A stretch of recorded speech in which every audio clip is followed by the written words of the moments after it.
Now, part 2, the main theme. The notation here in the right hand is as follows. In bars 1, 2, 3, and 4, for example, in C, the right hand is going to play C, E, and G.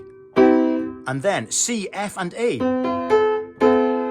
All of those are notes that belong to the classical major scale of C. Just out of interest.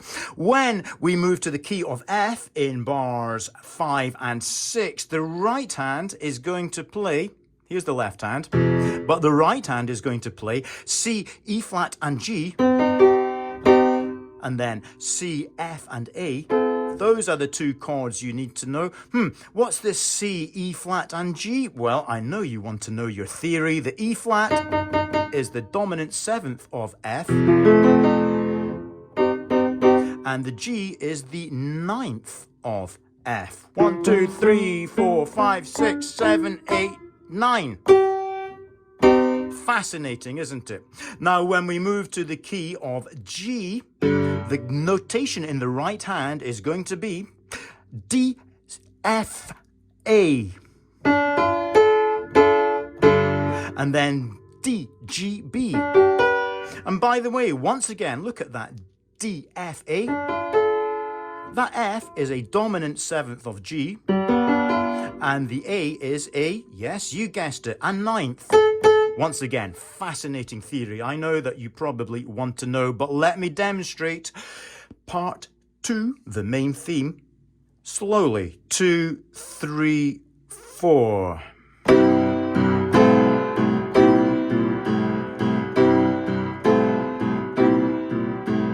Okay, so far no problems. That was bars 1 and 2. I'm going to speed up for bars 3 and 4.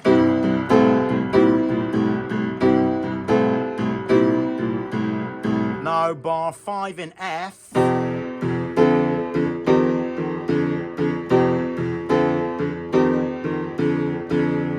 Moving on, bars 7 and 8 in C.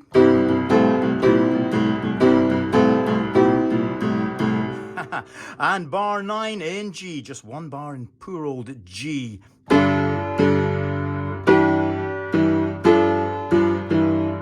Moving on. Finishing off bars 11 and 12 in C.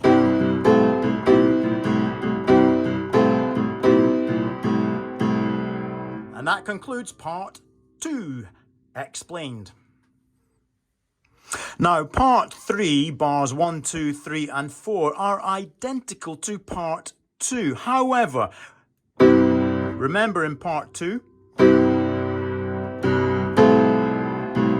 the right hand was here on middle C. Part 3, we're just going to push ourselves a little bit, move this right hand up an octave and play it here. Let me just demonstrate one bar only in the key of C for the start of part 3. The notation, remember, is the same as part 2. Okay, so bars 1, 2, 3, and 4 are here in the right hand. However, bar 5, the left hand moves to F. The right hand is going to move to F as well. However, it's going to be more of a major scale feel. So we just move down from that C triad to this F triad, an F major triad of F, A, C, and then F, B flat, and D. That is the notation that we need. When we move to the key of G in bar 9, the notation in the right hand is going to be a G major triad of G, B, D, then G, C, E. Let me demonstrate the full 12 slowly, but I may play a little bit faster when we are in the key of C, because you already know that. 2, 3, 4.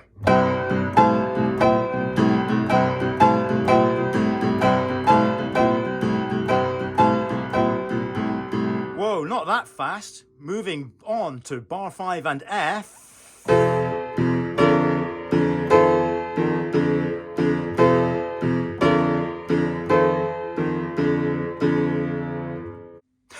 bars 7 and 8 in C.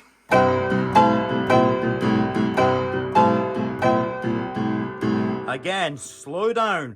Bar 9 in G. Bar 10 in F. And bars 11 and 12, I returned my right hand with the thumb on middle C.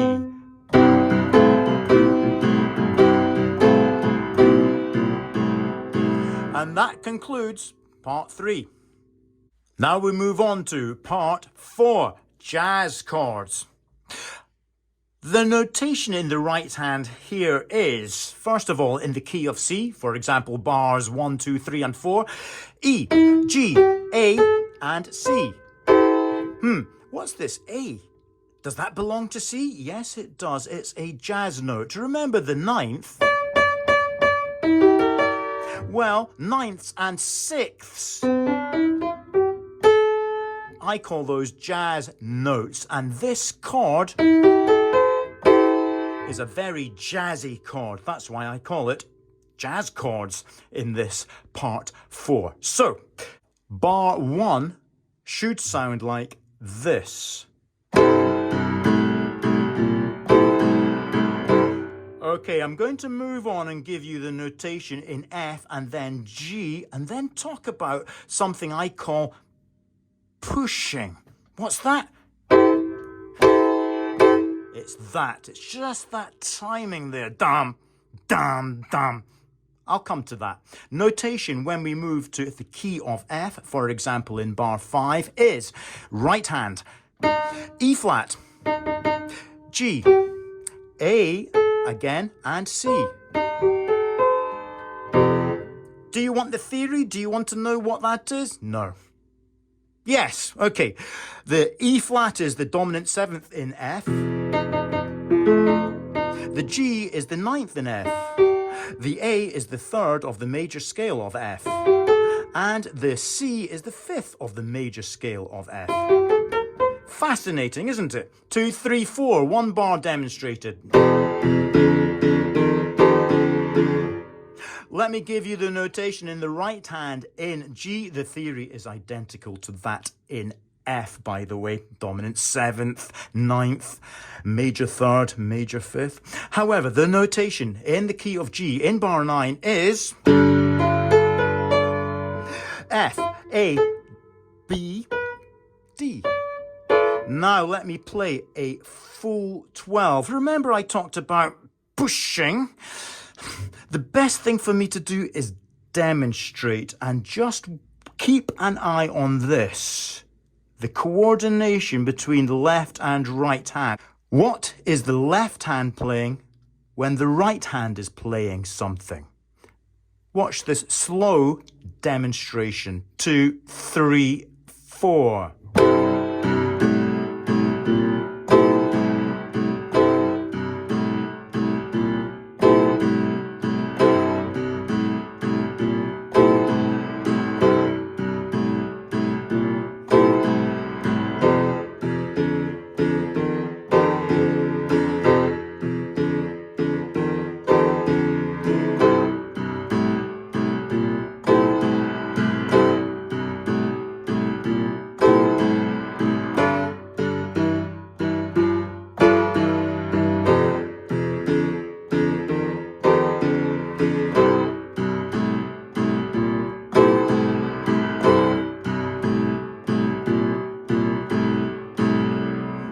That concludes part 4.